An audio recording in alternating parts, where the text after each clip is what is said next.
Alhamdulillahi Rabbil Alamin wassalatu wassalam ala Rasulillah wa ala alihi wa ashabihi ajma'in. Terima kasih pada saudara Alif, pada semua tuan-tuan dan puan-puan, mudah-mudahan dirahmati, diberkati oleh Allah Subhanahu wa taala. Alhamdulillah kita dapat bertemu walaupun di alam maya. Terima kasih pada Koap Sepana Sudi mengundang saya pada hari ini. Tuan-tuan yang saya hormati, di dalam kehidupan kita sehari-harian, memang kita tidak dapat nafikan dan kita kena akui bahawa hidup ini, di dunia ini adalah tempat bermasalah, tempat ada ujian. Kalau kita kata nak lari daripada masalah, sebenarnya itulah masalah dia. Ada orang yang dia nak lari daripada masalah, dia tidak mahu menghadapi dan menyelesaikan masalah. Sebenarnya itulah masalah. Allah Ta'ala akan memberikan ujian kepada kita. Allazi khalaqal mauta wal hayata liyabluwakum ayyukum ahsanu amala. Akan ada saja ujian yang Allah Ta'ala bagi dalam kehidupan kita. Seperti mana yang disebut di dalam Al-Quran, وَلَنَبْلُوَنَّكُمْ بِشَيْءٍ مِنَ الْخَوْفِ وَالْجُوعِ وَنَقْصٍ مِنَ الْأَمْوَالِ وَالْأَنْفُسِ وَالثَّمَرَاتِ وَبَشِّرِ الصَّابِرِينَ. Akan ada ujian daripada ketakutan, kelaparan, kesusahan. Akan ada ujian. Tetapi yang Allah nak daripada ujian yang sampai kepada kita itu ialah sabar. Baik, tuan-tuan yang saya hormati.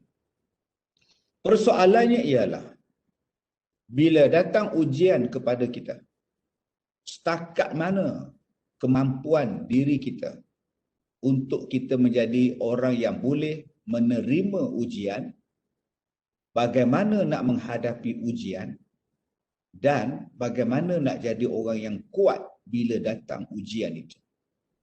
Kerana banyak orang bila dia datang ujian, dia menganggap bahawa ujian itu dia tak mampu nak selesaikan. Dia mengambil jalan singkat, jalan mudah bagi dia.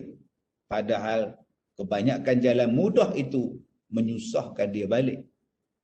Dan susahnya itu bukan setakat sekarang susahnya. Sampai hari kiamat pun masih susah. Tuan-tuan cuba tengok, ada orang yang menghadapi masalah, dia menjadi murung. Akhirnya dia tak datang kerja. Dia berhenti kerja atau diberhentikan kerja. Sekarang duduk di rumah, mak dia kena bela, ayah dia pula kena pelihara dia. Kena uruskan makan, minum, pakai, ubat semua. Jadi susah dia. Kerana dulu waktu ditimpa ujian, dia menghadapi ujian dalam keadaan dia tidak bersedia atau tidak menyelesaikan masalah dengan cara yang digalakkan. Yang kedua, tuan-tuan, ada orang yang mengambil jalan mudah. Lagi senang cakap, kata dia bunuh diri je ustaz.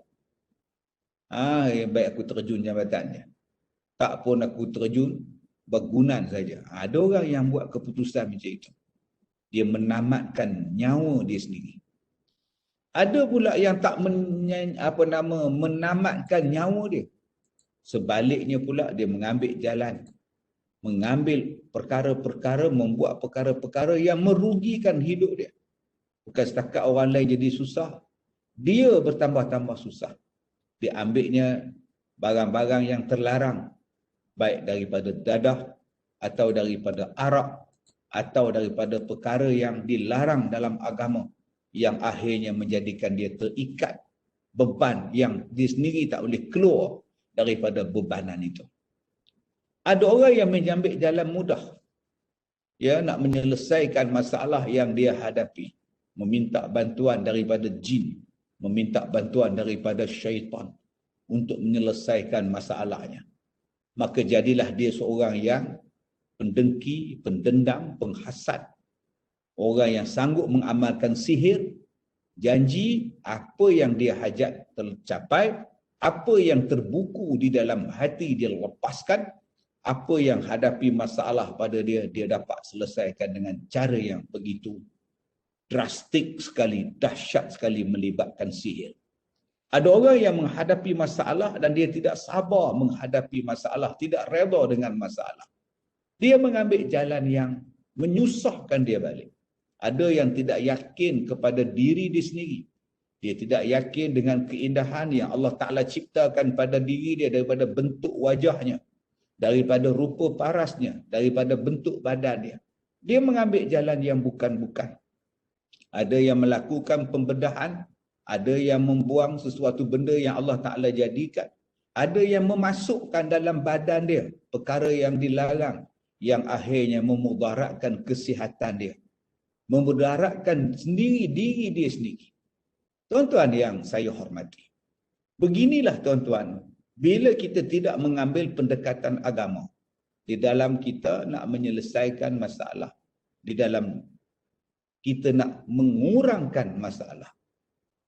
Sebab itu saya takut tuan-tuan, bila kita nak menjadi orang yang hebat, rumah tangga yang hebat, tempat kerja yang bagus, diri kita yang bagus, tetapi bila datang ujian untuk buat yang terbaik tadi, kita mula jadi orang yang gelabah, jadi orang yang tidak sanggup menghadapi ujian.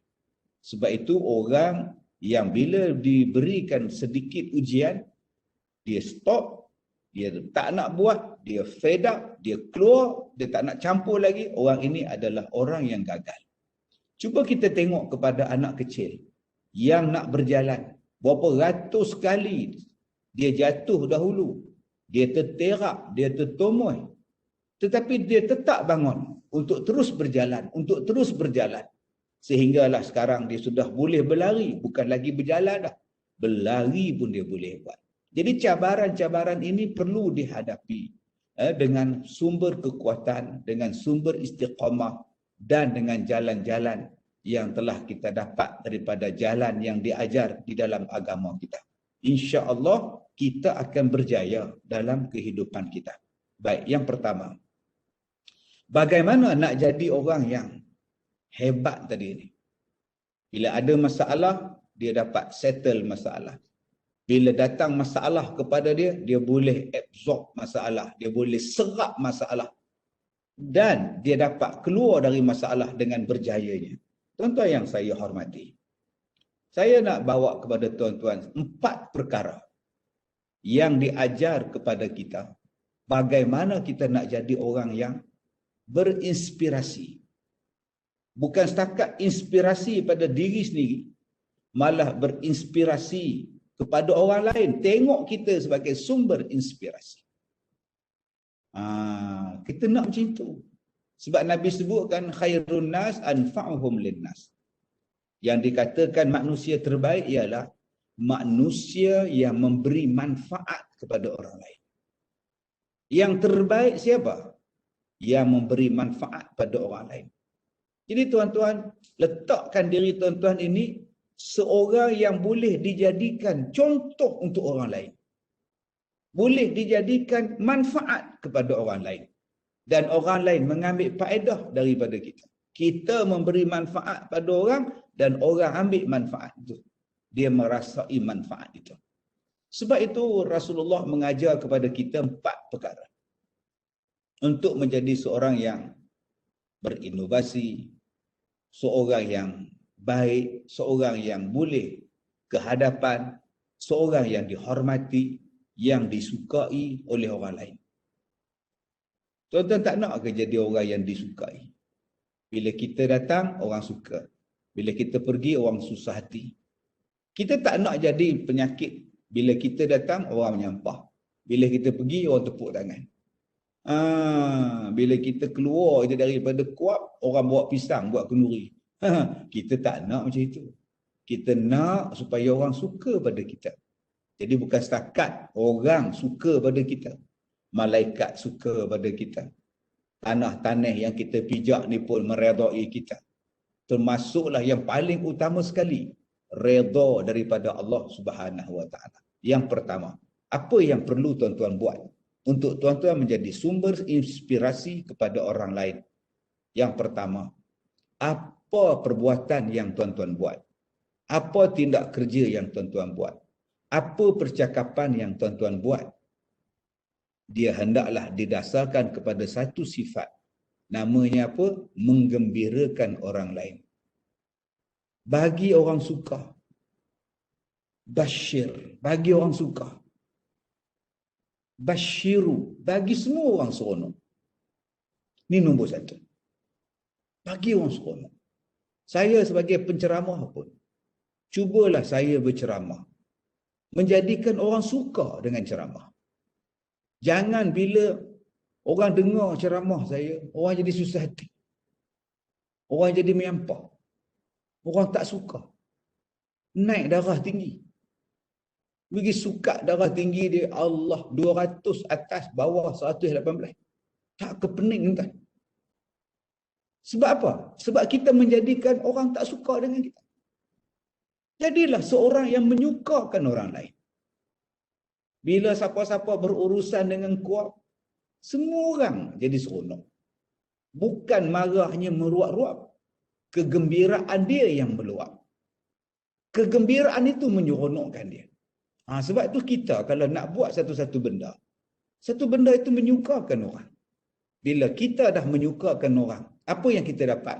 Doa daripada orang. Ketenangan pada diri kita.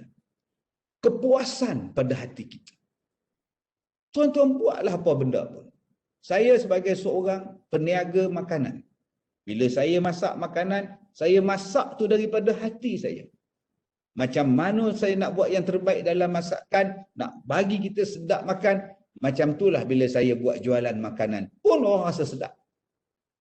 Saya pernah beli ikan goreng, tuan-tuan. Terbelinya ikan yang dia tak siang. Dia goreng dengan tai ikan tu sekali, dia goreng selama rok, tuan-tuan. Kenapa? Kerana tidak ada hati dia. Macam mana dia nak siang ikan?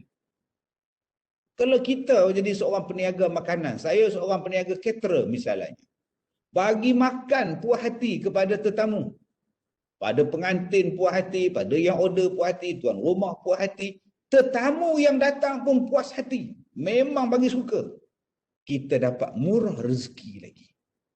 Orang akan bertanya pada tuan rumah, siapa caterer ni? Sedap lah. Siapa catering ni? Catering mana? Bagus lah. Ini yang kita nak. Yang kita nak macam itu. Satu moto yang kita pegang. Kalau baik, bagi tahu kawan. Kalau tak baik, bagi tahu saya. Saya akan perbaiki benda yang tidak baik itu. Ini yang kita nak, tuan-tuan. Kalau tuan-tuan di sini adalah bos di tempat tuan-tuan, maka jadilah seorang bos, seorang ketua yang menggembirakan orang lain. Bila anak buah tengok wajah kita pun orang dah jadi seronok. Orang jadi ceria bila tengok wajah kita. Bila kita datang tu orang rasa suka, orang rasa selamat, orang rasa duduk dengan dia ni, aduh, seronok. Semangat nak buat kerja tu masih ada. Begitulah tuan-tuan dalam kehidupan kita berumah tangga. Ya, berapa ramai di antara suami-suami yang menggembirakan isteri dia? Berapa ramai? Bila isteri nak keluar daripada rumah, nak pergi kerja misalnya, berapa ramai suami yang letakkan kasut isteri dia betul-betul depan pintu. Isteri keluar daripada pintu, kasut dah siap untuk berjalan dah. Berapa ramai yang letak macam itu? Cuba buat, tuan-tuan. Walaupun benda tu nampak kecil, tapi kadang-kadang kita jarang ambil berat. Isteri nak pakai apa ke, isteri nak buat apa tu pulang. Lepas ni abang-abang yang mana ada isteri tu, besok isteri nak pergi kerja, dah letak dah tudung apa yang isteri nak pakai. Dah letak lah. Tudung bawal boleh, tudung siakak boleh, gelama ikan masin pun boleh. Tak tudung cantik-cantik, tak baju tercantik-cantik, susun di atas katil. Dia keluar daripada bilik mandi, dia tengok baju dah siap. Ya Allah abang, yelah abang nak tengok isteri abang cantik, anak nampak baju ni. Susun dah. Satu kegembiraan ada pada dia. Begitu juga akak-akak bila suami nak balik. Berapa ramai bila suami balik kerja, akak-akak duk main handphone. Main handphone. Balik hamba Allah tu tak tegur pun. Duk layan WhatsApp, layan panggilan telefon. Daripada ruang tamu sampai ke dapur. Yelah memanglah. Yelah duk nyembang dengan kawan pasal pejabat. Cuba letak sekejap. Suami kata, Mama, buatkan teh ais ke apa ke, dah harga benar ni. Sambil berjalan ke dapur tu, cakap lagi tuan-tuan. Letak teh ais dekat suami pun masih duduk cakap dengan handphone lagi. Bila rasa gembira tu? Teh ais sedap pun jadi tak sedap. Pasal apa? Pasal tak dibuat dengan perasaan gembira. Jadi nombor satu saya mengajak pada tuan-tuan. Kalau nak bagi terbaik kepada kita, saya minta ialah cuba bagi buat yang terbaik dengan cara menggembirakan orang lain. Buat dengan kegembiraan. Cari jalan macam mana pejabat yang ceria, rumah yang ceria, kereta yang ceria, wajah yang ceria, baju yang ceria, cara bercakapan yang ceria. Lama-lama tuan-tuan, kita adalah seorang yang akan disukai. Tunggu bila tuan-tuan sakit, ramai yang akan mendoakan. Tunggu bila tuan-tuan susah, ramai yang akan volunteer membantu. Tunggu tuan-tuan, bila tuan-tuan berada dalam keadaan tertekan, ramai yang akan bagi nasihat. Tunggu bila tuan-tuan ada masalah, ramai yang akan bagi pandangan. Sebab apa? Sebab tuan-tuan selama ini menggembirakan orang lain. Itu yang pertama. Yang kedua, sidang penonton yang mati. Jangan bagi orang susah. Jangan bagi orang susah. Basyiru wala tunaffir.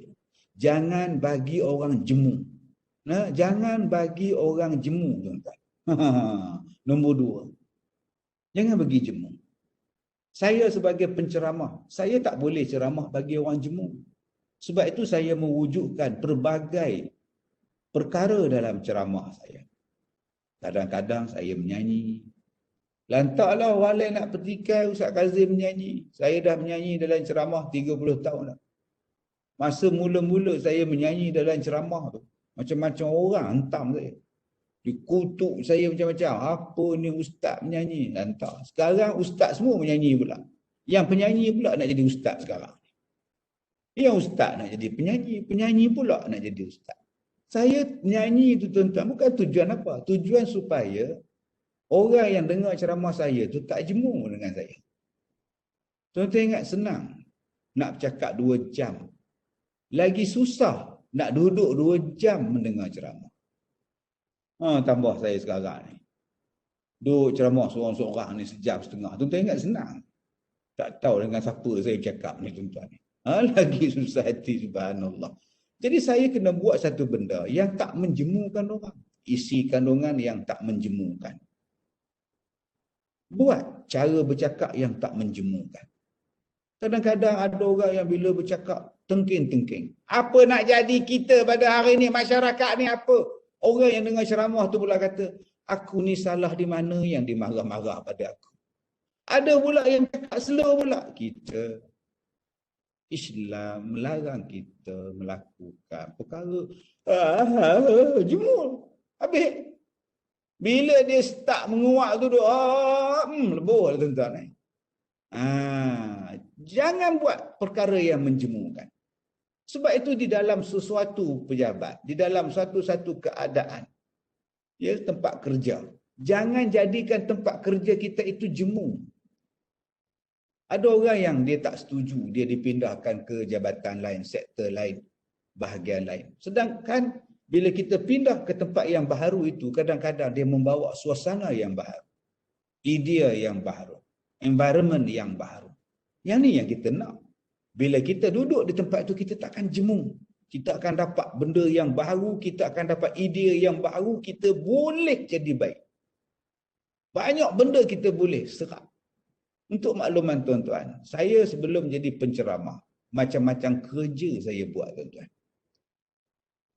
Ada waktunya saya jadi peniaga.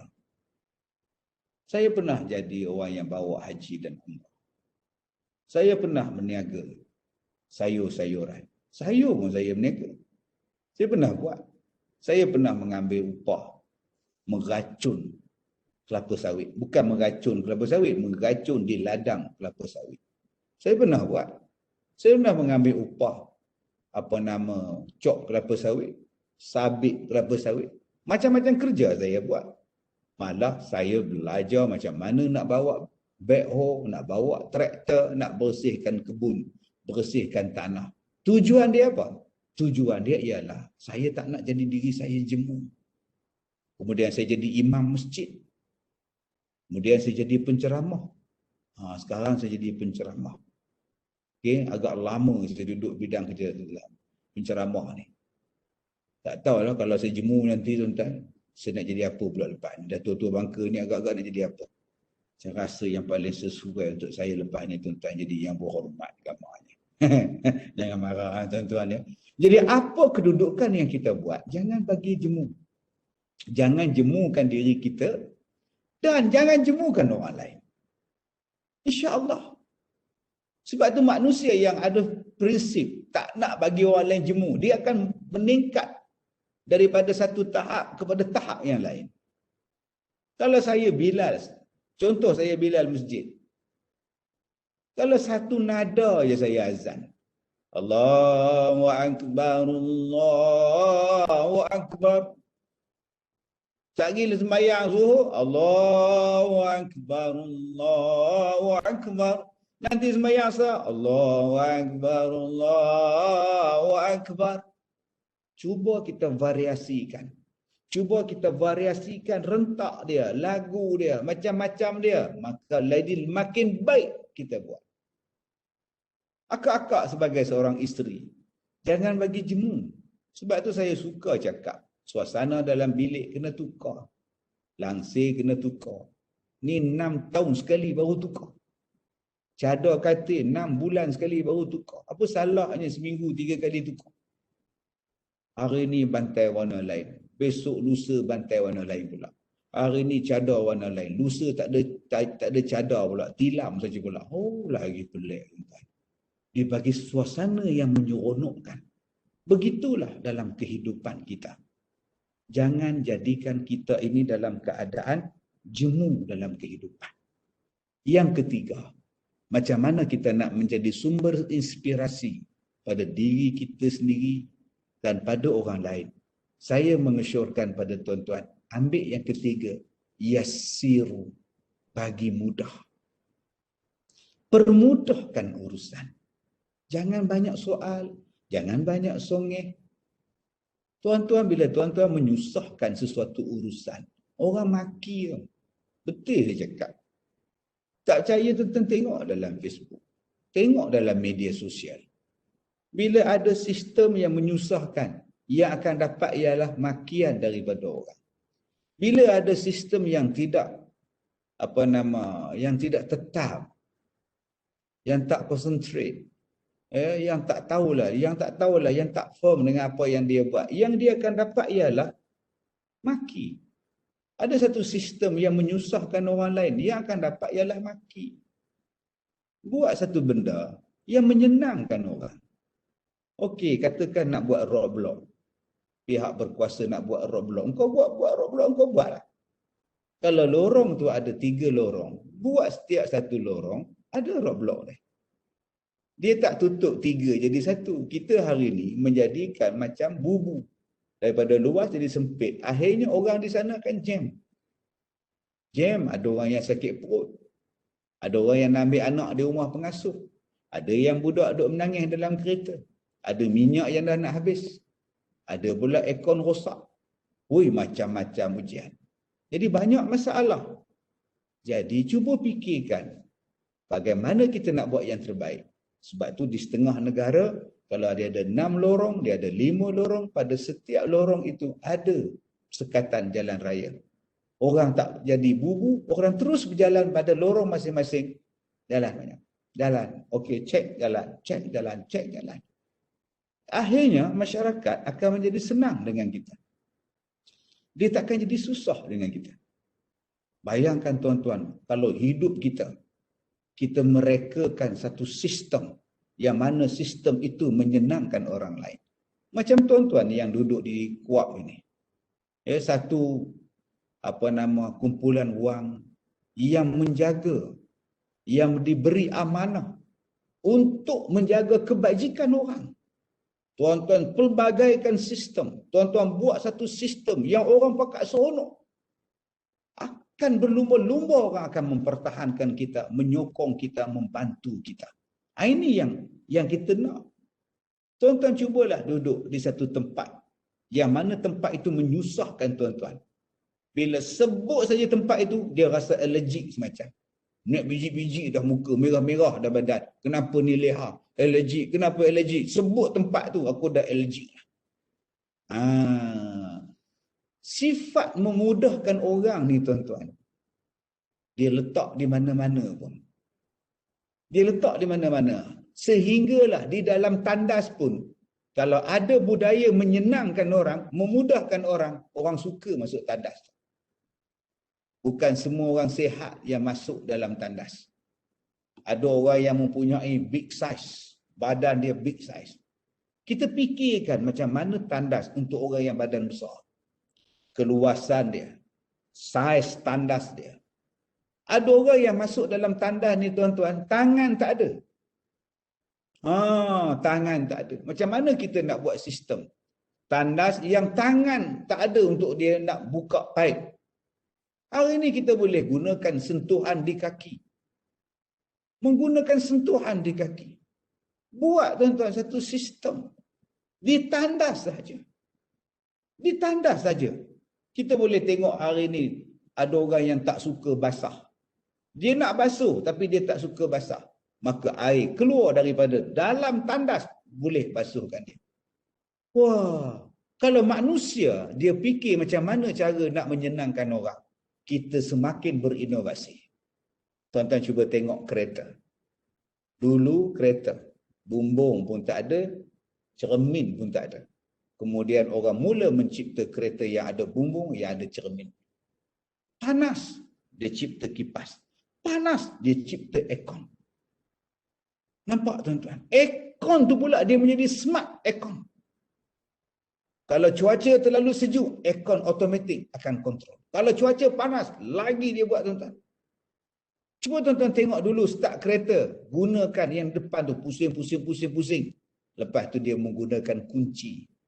Sekarang tak payah guna kunci. Dia guna touch. Touch saja boleh start. Tak payah nak kunci lagi. Susah. Mungkin hari ni tak perlu lagi nak touch and go lagi tuan-tuan. Push button tak payah lagi. Mungkin hari ni masuk je dalam kereta, cakap saja. Start engine. Engine hidup terus. Dia cam melalui suara je. Hebat. Dia jadilah tuan-tuan. Dulu kita nak tanya orang kalau sesat, di mana nombor 5 persiaran 1. Sekarang tak payah. Type je. Type aja, nanti dia bawa lah kita. Ada satu perempuan, baik pula duk cerita kat kita. 100 meter, belok kiri. 50 meter, belok kanan. 40 meter, anda sampai di hadapan. Sampai-sampai kubur, patah balik kita.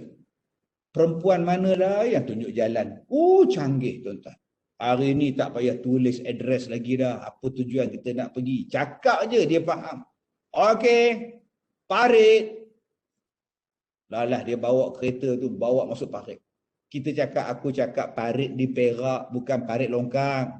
Kereta pun hari ni mudah. Sebenarnya bila kita faham apa yang Nabi cakap, budayakan untuk memudahkan orang lain. Senang, saya peniaga yang berjaya.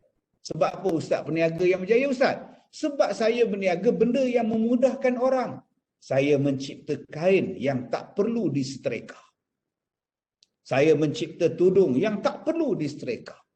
Lah, hari ni tuan-tuan, bijak macam mana nak buat kain tak payah iron. Dalam sehari kita berapa jam kita iron baju.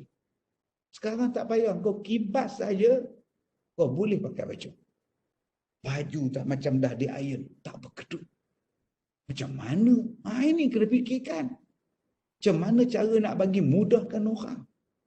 Bagi orang senang tuan-tuan. Bila kita buat benda-benda ini, tuan-tuan akan jadi berjaya.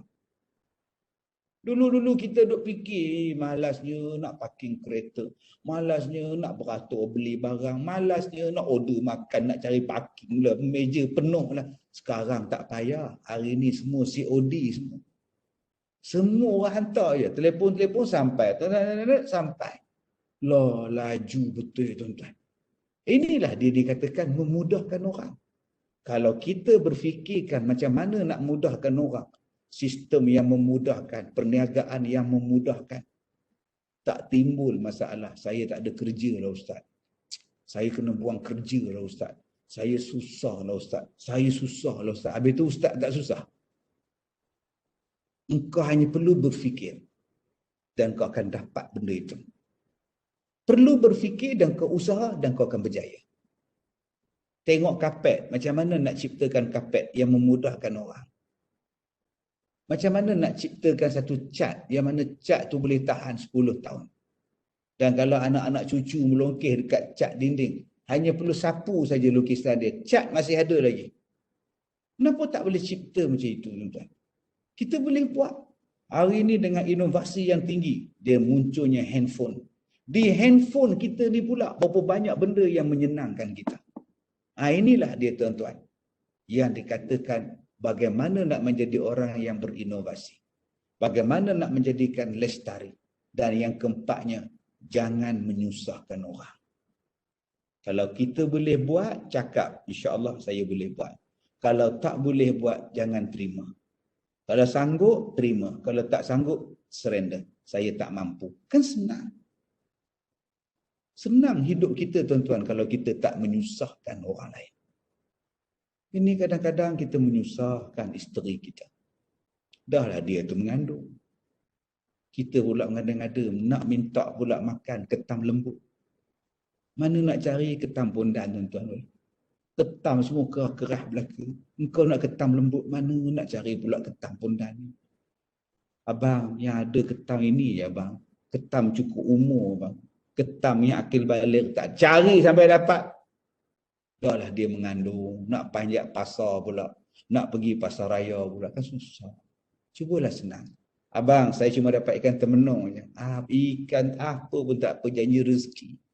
Ini tidak, bila isteri kata abang dapat ikan temenung je abang, kita temenung sekali. Aduh. Kan jadi susah hidup kita. Bila hidup kita ni jadi tak seronok, puncanya ialah kita nak terlalu sempurna. Kita nak jadi seorang yang perfectionist. Sedangkan kita sendiri bukan orang yang sempurna. Kita nak hidup kita ni penuh dengan style. Nak penuh dengan peraturan. Ni butang baju Melayu ni. Dia nak butang ni sama warna. Sama pattern dan design sama. Satu tak ada, tak pakai ada. Butang baju aku mana pah.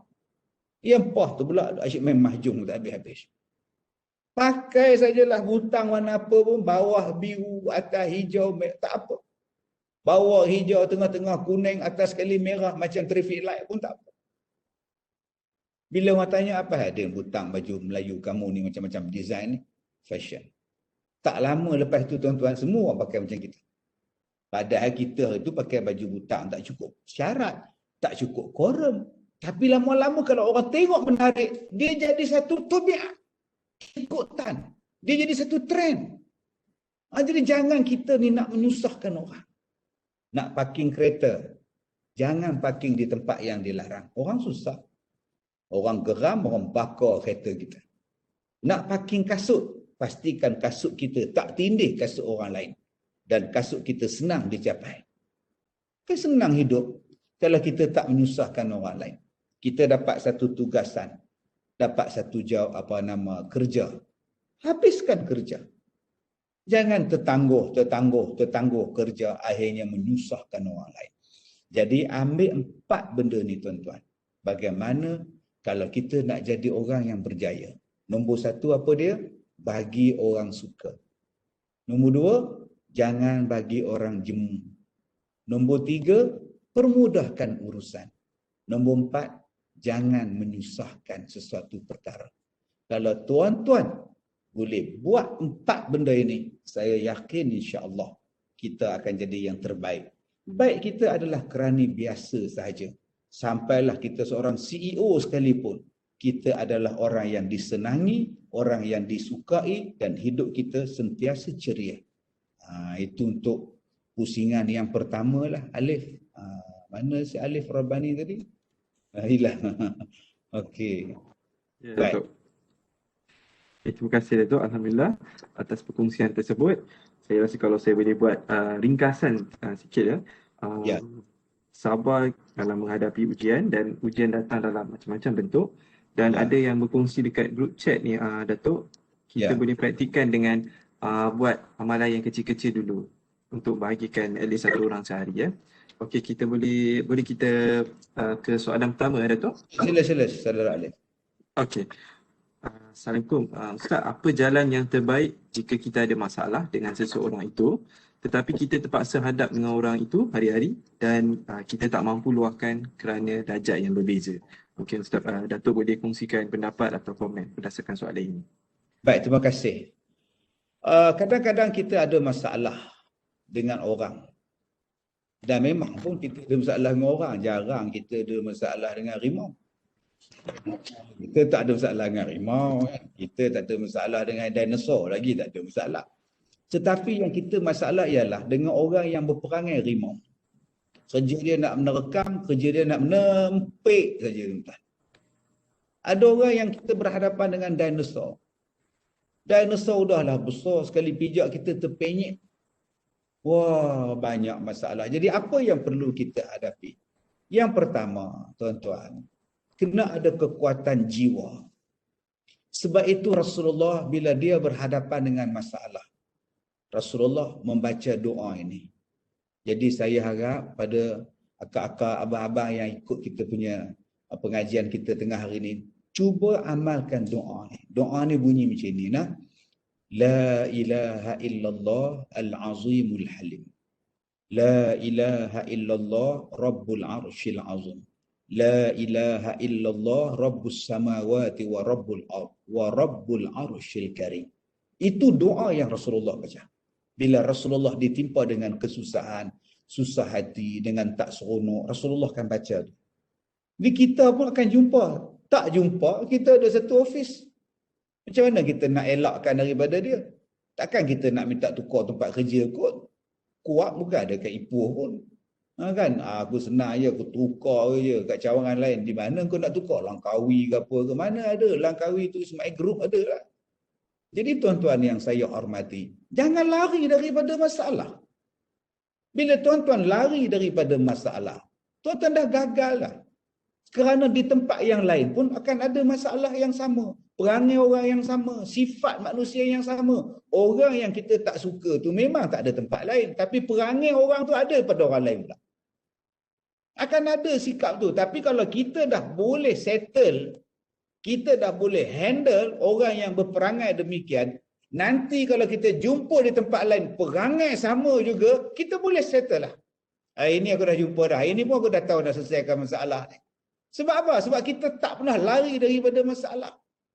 Kita dapat idea daripada Allah. Kita dapat ilham daripada Allah. Kita dapat bimbingan daripada Allah. Sebab tu saya ajarkan tadi doa pada tuan-tuan. Yang kedua, orang yang macam tu tak ada hormat pada kita.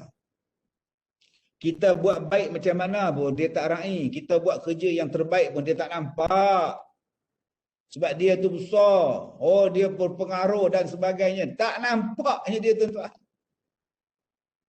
Sebab katanya kita ni level tak sama.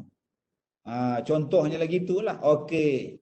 Saya nak ajar pada tuan-tuan bagaimana supaya perasaan hormat orang pada kita. Tak perlu nak jumpa bomo, tak perlu nak jumpa dukun pawang, nak minta kebal ke, minta tak payah, penunduk tak payah. Caranya ialah bangun sembahyang malam. Bangun sekarang kita subuh lambat. Subuh 6 lebih baru subuh. Bangun pukul 5.30. Buat sembahyang tahajud. Solat tahajud, solat tahajud. Orang yang ada solat tahajud ni tuan-tuan, dia ada sumber kekuatan dia. Orang akan segan dengan dia. Orang akan dengar cakap dia. Nombor 2 ialah solat tahajud. Jangan lupa wasta'inu bis-sabri was-salah. Yang ketiga, bila tuan-tuan berhadapan dengan orang macam ini, tuan-tuan tak perlu nak tinggikan suara, nak tengking, nak bergaduh, nak marah, tak payah. Tuan-tuan hanya perlu menjadi seorang yang menggunakan suara bass untuk bercakap. Suara bass ni tuan-tuan, suara mahal. Cuba tuan-tuan tengok iklan dalam televisyen ke apa. Kebanyakan suara adalah suara bass. Suara bass kebanyakan dia. Dapatkan di farmasi yang berdekatan. Orang kan wah, cuba tengok suara yang mahal-mahal. Baca doa pun suara bass. Ya Allah, ya Tuhan kami. Lain tuan-tuan. Dia sampai dalam hati. Cuba tuan-tuan guna suara yang tak bass. Ya Allah, ya Tuhan kami. Lain macam tu. Cuba tuan-tuan tengok orang jual tilam. Tilam, tukar yang lama, beli yang baru. Apa rasa dia? Tak rasa. Tapi kalau kita menggunakan suara bass, lain. Penyanyi pun kalau dia guna suara bass, lain. Cuba tuan-tuan tengok orang yang guna suara bass. Kilauan bintang berkelip-kelip di langit tinggi, lain. Dan cahaya menari-nari di subuh sunyi, lain. Sampai sekarang bertahan. Tapi kalau guna suara halus, tak mau dia. Sebab itu, bukan saya nak bercakap pada tuan-tuan, bila jumpa dengan orang ni, tuan-tuan guna suara bass. Tak. Encik, jangan belagaklah dengan saya. No, tengok kita. Bukan macam itu. Maksud saya suara bass ialah, orang tu ialah kita jadikan rapat dengan dia.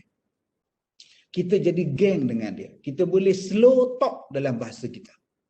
Masalah kita kalau kita benci pada orang, dan orang tu benci pada kita. Kita kalau boleh tak nak jumpa dia, kalau boleh tak nak tengok dia, kalau boleh tak nak naik satu lift dengan dia pun tak nak. Kalau dia ada keluar balik. Ini silap kita. Kita tak rapat dengan dia. Suara bass maknanya rapat dengan dia. Apa khabar? Sihat ke? Senyum pada dia. Kan dia ajar kepada kita beberapa benda. Yang pertama, salam. Yang kedua, senyum. Kenapa tak buat benda-benda itu? Nabi ajarkan pada kita. Yang pertama, afsus salam. Sebarkan salam. Bila dia rapat dengan kita, dia tahu perangai kita. Dan kita tahu perangai dia. Cara nak rapat, paling mudah kata Rasulullah, sebarkan salam.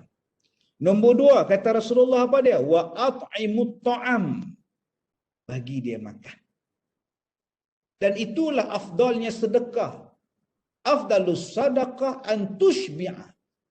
Yang paling afdal sedekah ialah mengenyangkan orang. Bagi dia makan, bagi dia hadiah, bagi dia makan. Lama-lama tuan-tuan, hilang perasaan benci dia pada kita. Yang ketiga tuan-tuan, ziarah dia.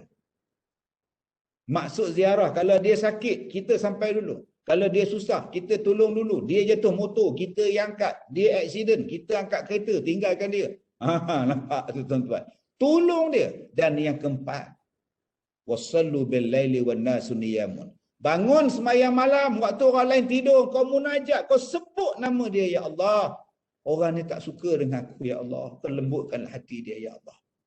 Kau lembutkanlah hati dia. Aku buat apa pun salah, ya Allah. Aku buat apa pun tak kena pada mata dia, ya Allah. Hanya Kau lah yang boleh melembutkan hati manusia, ya Allah. Mohon pada Allah. 4 jalan ni tuan-tuan diajar oleh Nabi SAW bagaimana nak tackle orang lain.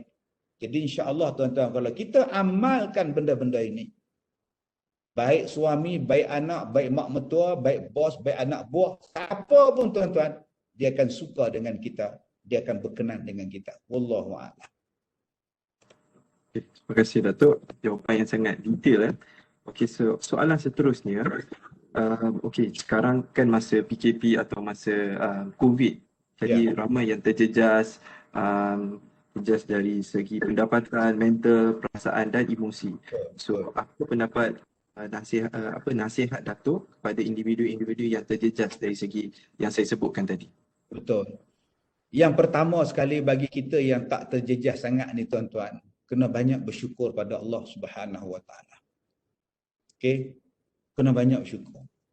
Kita masih lagi ada pendapatan, kita masih lagi ada gaji, kita masih lagi ada rumah, kita masih ada lagi sesuatu benda yang boleh kita meneruskan kehidupan. Nombor 2, kita kena ingat, kita kena cari, kita kena lihat macam mana orang yang terjejas. Bukan setakat terjejas ekonomi, Alif. Ada yang terjejas rumah tangga. Tadi saya jumpa dengan satu makcik. Umur dia mungkin saya agak dalam 70-an. Suami tinggalkan dia. 70-an suami tinggal dia. Makcik nak makan apa Ustaz? Suami makcik pergi ke mana? Tak tahulah. Dia pun menega, tak jalan apa semua, tak tahu Ustaz. Alung duk cari dia, hutang duk banyak. Tinggalkan makcik ni. Anak-anak macam mana? Anak pun tak boleh tolong. Ni makcik macam mana? Dia mari jumpa saya, minta nak duduk di sekolah saya. Bayangkan tuan-tuan, itu yang dah berkahwin 30-40 tahun. Penghadapan masalah dengan rumah tangga. Belum masuk lagi yang bercerai. Ada yang sampai satu tahap membunuh diri. Ujian, hutang banyak, alung kerja, cuti haram, cuti halal, semuanya datang kerja dia. Dan lebih malang yang paling saya kesian tuan-tuan, keluarga tak nak tolong. Kalau tuan-tuan lah, tiap-tiap hari alung minta sehari 1,000 je.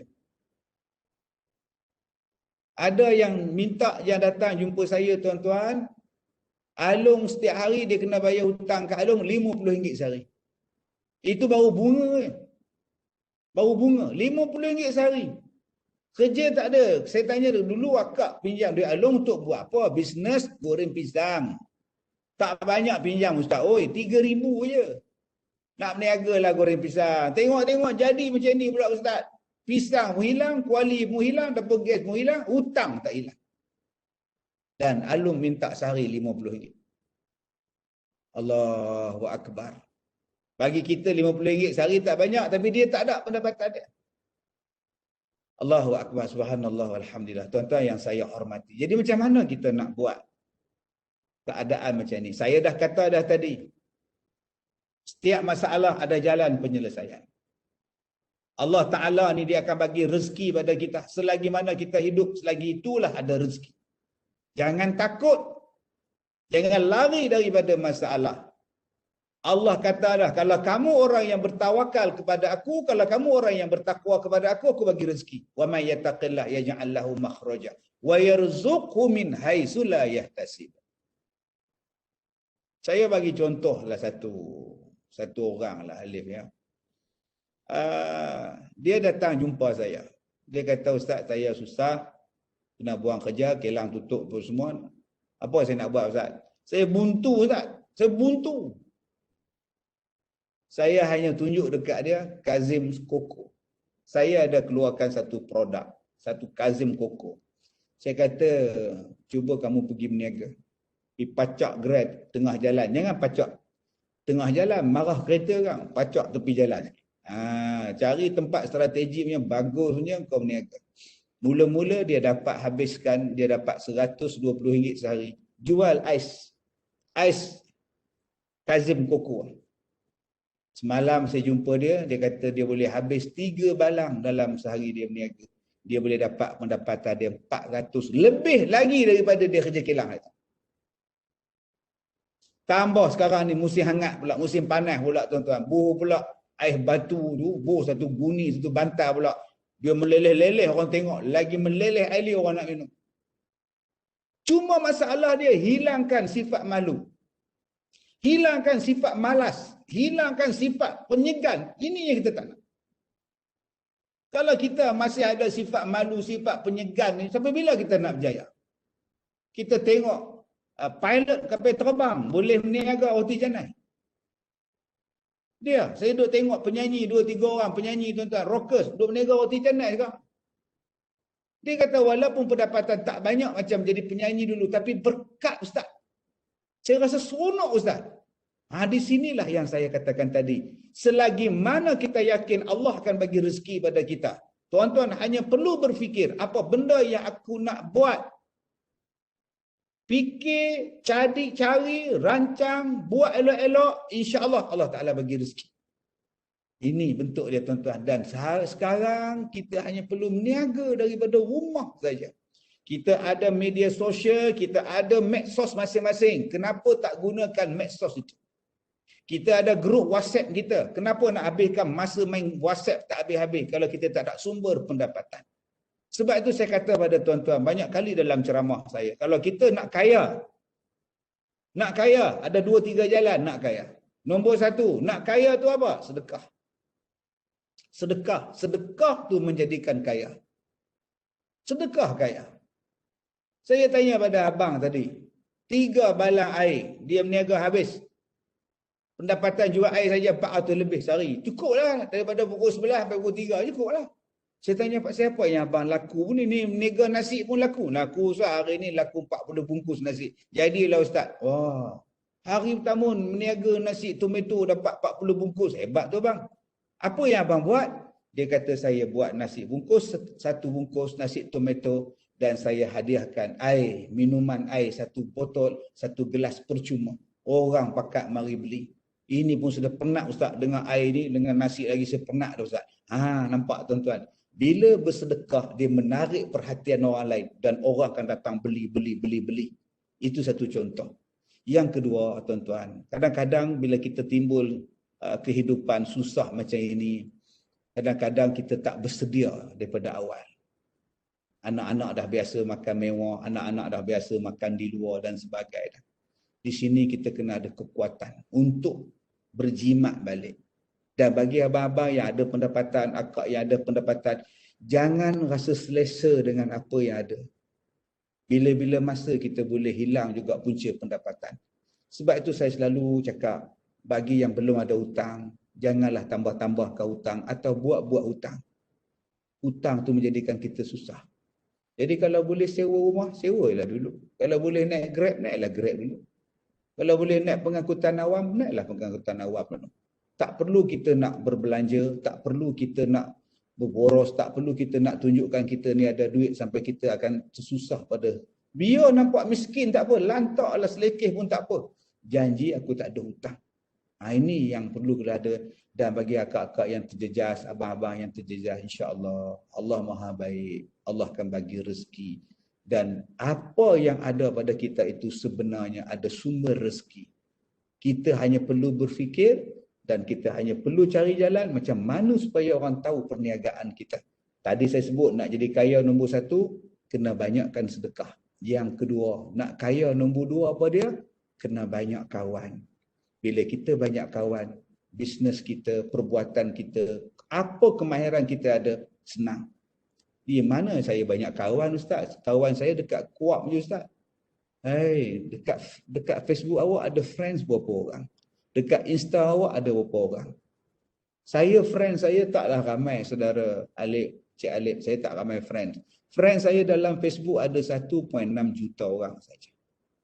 Follower ada 1.6 juta. Orang lain 8 juta 4. Saya 1.6 juta. Ini adalah kawan-kawan saya. Bila saya baik dengan dia oranglah akan memberikan kebaikan pada saya balik. Jadi gunakan Facebook tuan-tuan yang banyak followers, yang ada kawan ramai-ramai ni. Itulah dia peluang untuk tuan-tuan menjadi kaya. InsyaAllah. Hanya perlu bijak bagaimana nak dapatkan rezeki daripada Allah Subhanahu Wa Taala. Okay, terima kasih Datuk atas nasihat yang sangat bermakna itu. Okey, soalan seterusnya. Ya. Okey, mungkin sekarang kan musim semua orang bekerja daripada rumah. Betul. Mungkin Datuk boleh kongsikan hukum kalau pekerja tu tak menggunakan masa kerja dengan sepenuhnya dekat rumah. Contoh dia menggunakan masa itu dengan bermain phone atau tengok phone ataupun aktiviti yang lain. Baik, jadi sekarang kita tak dapat nafikan semua daripada rumah. Anak-anak pun belajar daripada rumah. Isteri pun bekerja dari rumah. Ya, duduk di rumah. Ya. Alhamdulillah. Tengok berat badan pun makin meningkat sekarang ni. Nak timbang pun dah segan dah setengah-tengah. Asyik duduk makan, buka peti ais sekejap, buka peti ais sekejap, buka dapur sekejap, buka habis gas, macam-macam tuan-tuan. Sekarang kita tak dapat nafikan. Anak-anak kita pun daripada rumah. Semua orang bekerja daripada rumah. Jadi apa masalah Ustaz? Masalah saya ni dibayar gaji, tapi saya bekerja. Work from home Ustaz. Tapi saya taklah mengadap 24 jam kerja tu. Kadang saya sapu sampah, kadang saya tengok TV kejap, sekarang sambung kerja balik. Macam mana Ustaz? Nama pun bekerja daripada rumah. Jarang orang bekerja daripada rumah ni tuan-tuan. Dia pakai tie, pakai baju kemeja, pakai tie semua, pakai baju masuk stuck in semua dekat pejabat dalam rumah dia. Anak tanya, ayah nak ke pejabat ke? Ayah kan bekerja dari rumah. Duduk menu atas sofa dia sampai pukul 5. Jarang tuan-tuan. So pun nak sihat nama dia. Jadi, apa tugasan yang diberikan? Apa tugas yang perlu kita buat? Selesaikan. Kalau gitu dah selesai dah, terpulanglah pada awak nak buat apa pun. Jangan kau pergi berjalan tempat lain sudahlah waktu kerja tu. Jangan kau pergi supermarket berjalan pula. Nama pun awak bekerja daripada rumah. Selesaikan tugasan. Dan telefon janganlah tutup. Nanti pejabat telefon orang telefon sentiasalah online. Ini yang betulnya. Kita tak naklah bila kita duduk di rumah ni, telefon kita tutup, office kita tak campur dah, kerja kita tak siap, aku nak tidur je. Salah lah tu. Tetapi kalau kita dah siap kerja kita, memang tugasan semua dah siap. Bila-bila masa kalau kata on call nak pergi, kena pergi pun, aku boleh pergi sekarang juga. Maknanya harus akan perbuatan itu sebab atas arahan majikan membenarkan bekerja daripada rumah. Dan kita pula buat kerja, cuma taklah sepenuhnya macam di pejabat, masuk pukul 8, habis pukul 5, taklah macam itu. Sebab kita di rumah, kadang tukar lampin anak, kadang pergi masak kejap. Itu diharuskan selagi mana ada konsep yang saya sebutkan tadi. Pertama, redha meredai atas arahan itu daripada pihak majikan. Yang kedua, kerja yang diserahkan, yang perlu dibuat, disettlekan, dibereskan. Dan yang ketiganya, kita tetap ada hubungan dengan office kita. Tetap ada lagi kerja kita buat. Kalau bos telefon pun kita boleh angkat. Kalau bos tanya ini pun kita boleh jawab. Sebab apa? Kita tak pernah matikan talian dan sebagainya. Kalau begitu harus keadaannya. Jangan kita keluar daripada rumah. Jangan kita buat benda-benda yang tidak melibatkan urusan pejabat di tempat lain dan sebagainya. Wallahualam. Okey, terima kasih Datuk atas jawapan tersebut. Okey, mungkin kita boleh ambil soalan yang terakhir ya. Ya. Okey, untuk soalan terakhir.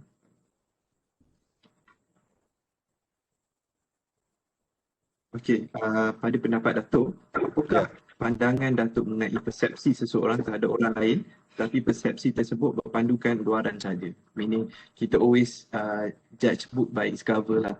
Betul. Siapalah kita nak menilai orang lain? Sebelum kita nilai orang lain, baik kita nilai diri kita dulu. Kita hari ni tengok muka Samsi macam garang je, kita kata garang. Ada setengah orang yang muka dia memang macam itu. Ada orang yang muka nampak macam skema je. Ada orang yang muka dia nampak macam bodoh-bodoh alang je. Ada orang yang kita nampak dia ni macam orang kampung je. Hulu mana tak tahulah. Orang suka menilai gitu. Sebab tu kita selalu kena tipu dengan sebab penilaian yang salah. Kita banyak kena tipu. Ini macam cerita P. Ramlee, Doremi tu. Yang dia orang pergi makan di kedai kopi 3 orang. Dia orang nak pau Tok Lebay tu. Tok Lebay kata makan dulu ya, saya nak balik kejap. Kan saya datang balik. Dia orang pun order minum. Tak datang-datang. Makanan dah banyak. Mana Tok Lebay tadi? Nanti dia datang lah. Makan lah dulu, nanti dia datang. Takkan Tok Lebay nak menipu? Nampak? Itu kata A.R. Tompel tu. Takkan Tok Lebay nak menipu. Sebab apa? Sebab kita suka menilai daripada luaran. Tengok janggut jemput macam Ustaz Kazim. Oh ni baik. Jaga-jaga tuan-tuan. Tengok pakai songkok tinggi macam saya sikit ni. Oh jaga-jaga. Jangan. Sabar dulu, tenang dulu, relax dulu. Kita nak menilai seseorang daripada luaran. Boleh kita menilai daripada luaran. Tapi jangan tertipu. Manusia boleh berlakon, tuan-tuan. Baik. Yang pertama. Jangan cepat terpedaya, jangan cepat terpengaruh, jangan cepat mengambil keputusan. Jangan. Relax dulu, urus elok-elok. Ada sifat berhati-hati kena ada. Kena ada sifat tabayyun dalam bahasa kita. Menyiasat, meneliti, mengkaji.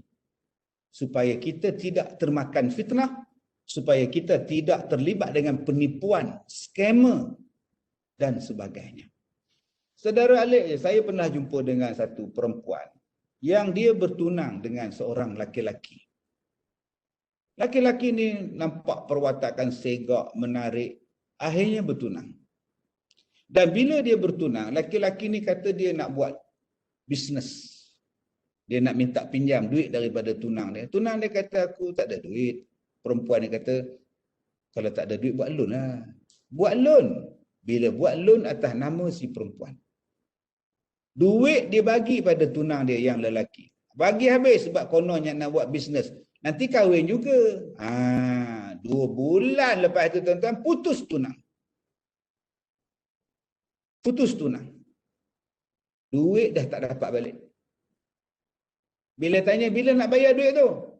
Entah bila masa aku ambil duit kau. Loan kau. Nama kau mesti bila pula. Apa bukti kau bagi pada aku? Tak ada surat perjanjian pun, tak ada resit, tak ada voucher pun. Dan perempuan tu kena duk potong gaji setiap bulan, tuan-tuan.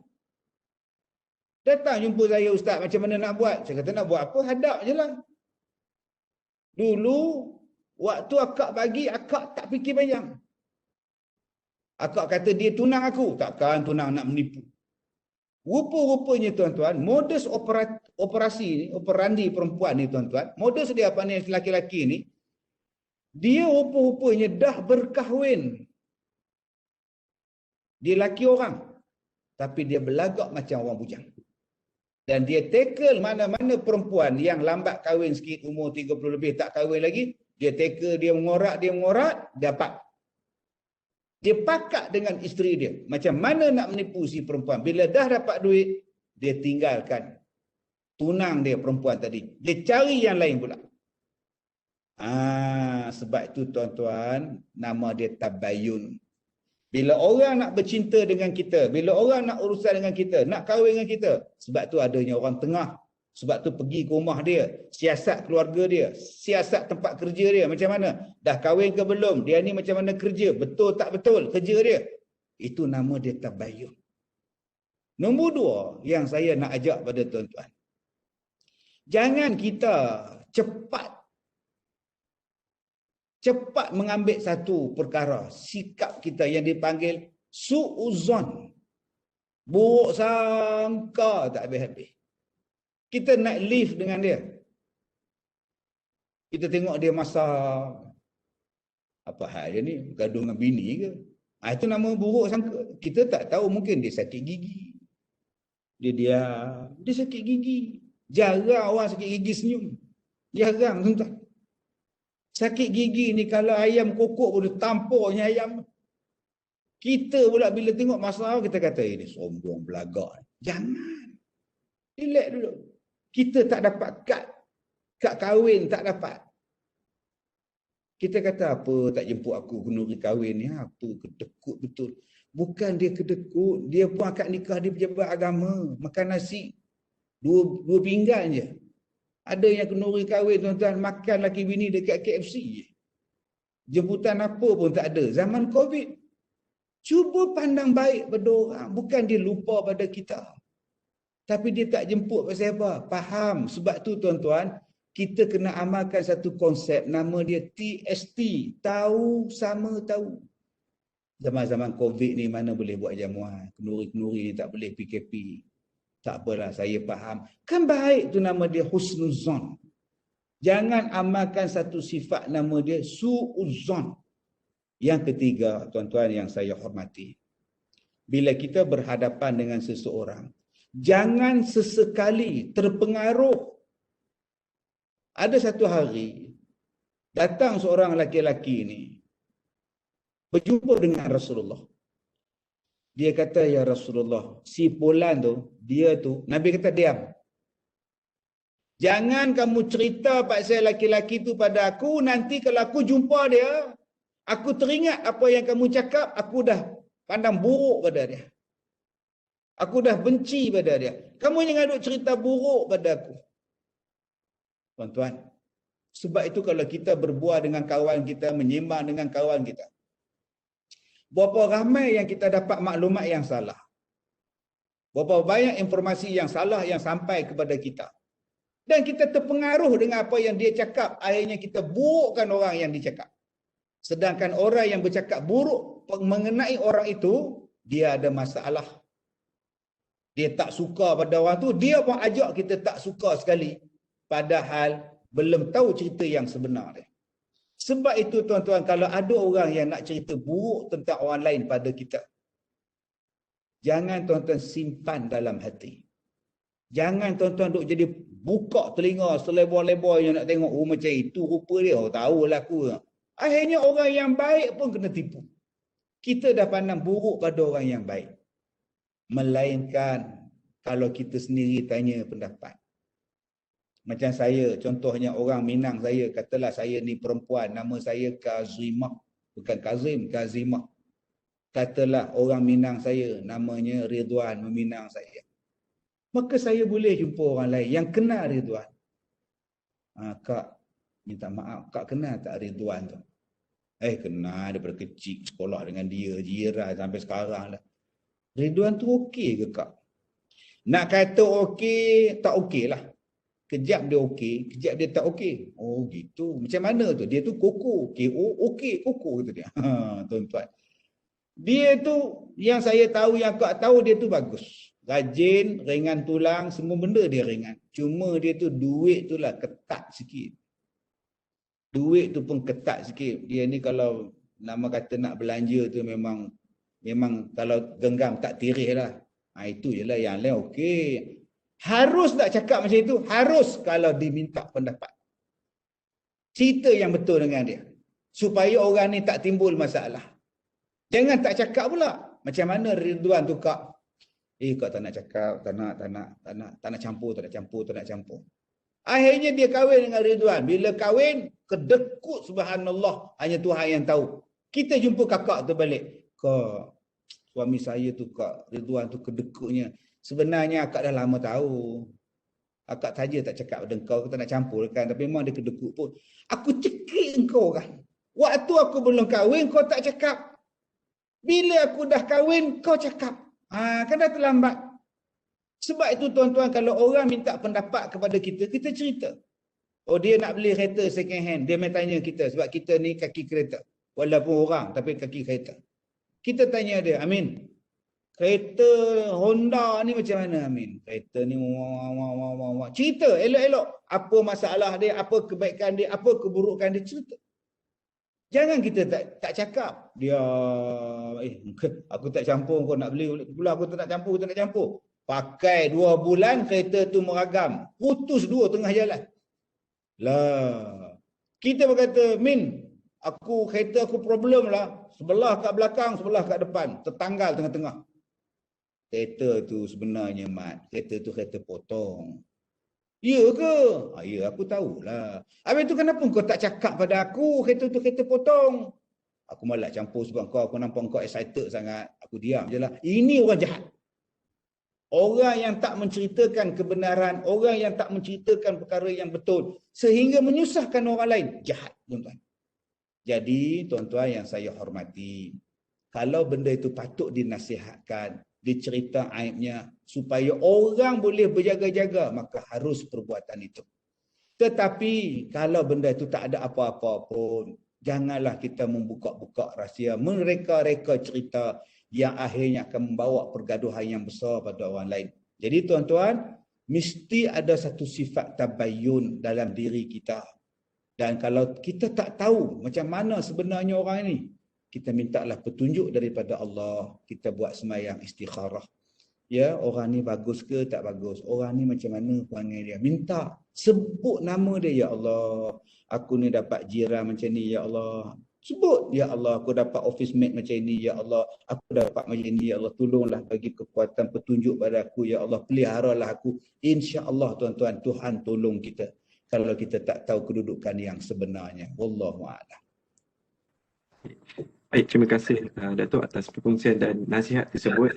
Jadi sebelum program ini berakhir, saya ingin mohon atau bertanyakan Ustaz untuk bacakan doa bagi kesejahteraan untuk semua, bagi dilindungi Allah SWT dan dipermudahkan urusan dunia dan di akhirat. Baik. Silakan Datuk.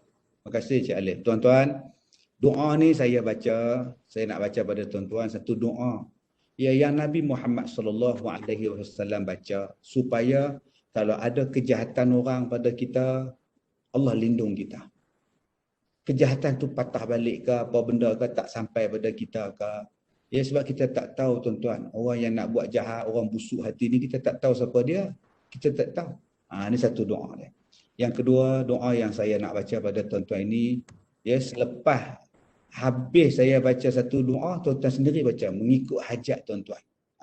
Jadi satu doa pertama, saya akan baca doa mudah-mudahan Allah lindungi kita daripada kejahatan, daripada keburukan orang-orang yang dengki dengan kita. Yang kedua, satu doa lagi saya baca tergantung.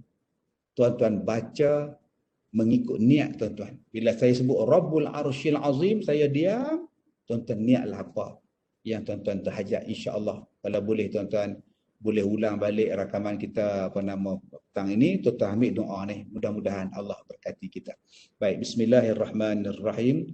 Alhamdulillahirabbil alamin wassalatu wassalam ala Rasulillah wa ala alihi wa ashabihi ajma'in. Allahumma inna naj'aluka fi nuhuri a'daina wa na'udzubika min syururihim.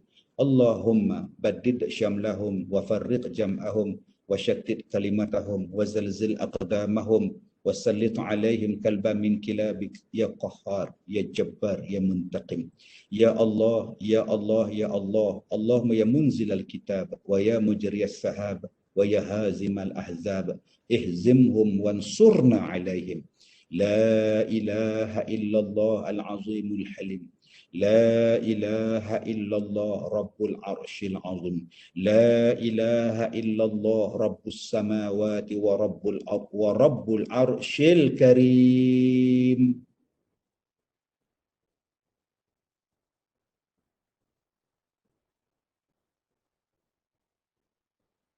Rabbana atina fid dunya hasanah wa fil akhirati hasanah wa qina adzabannar. Wa sallallahu ala sayyidina Muhammad wa ala alihi wa ashabihi ajma'in. Walhamdulillahi rabbil alamin. Amin, amin. Ya Rabbal Alamin. Terima kasih Datuk di atas doa tersebut. Mungkin sebelum kita berakhir, ada sebarang kata-kata akhir ataupun nasihat Datuk kepada program kerja Kuat.